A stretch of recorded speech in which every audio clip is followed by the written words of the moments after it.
Tono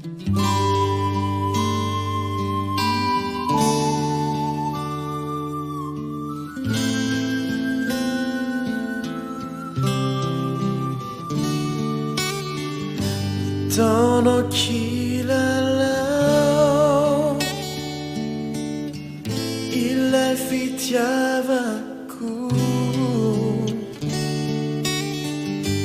manitisin nanolotra ny fokao tena raratina volatro ny tantara fizao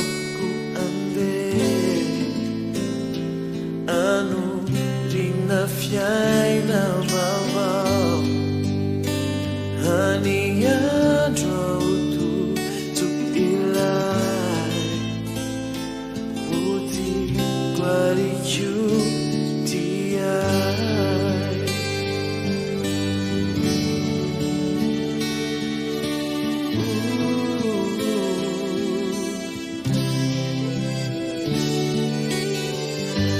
Fietikana siunao ay kisari-saring piti rutini maniacizay e fiatarambelati fonacuni tantara fizao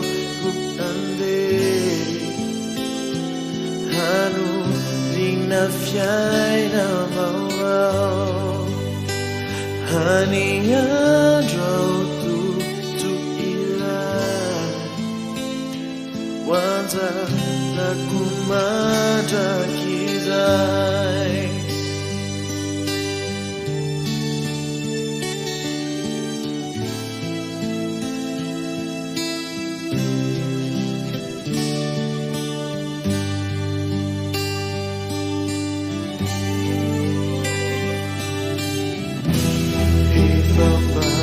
Zagrał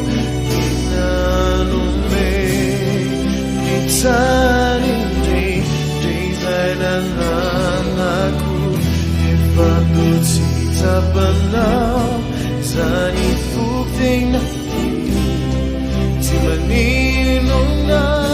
Alerisan hati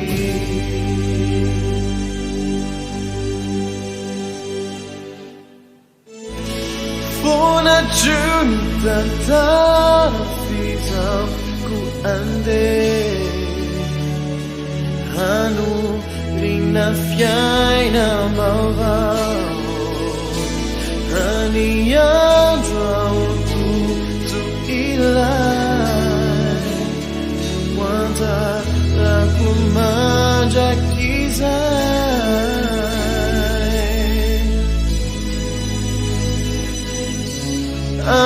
aniwania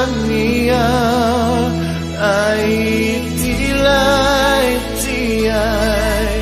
wasa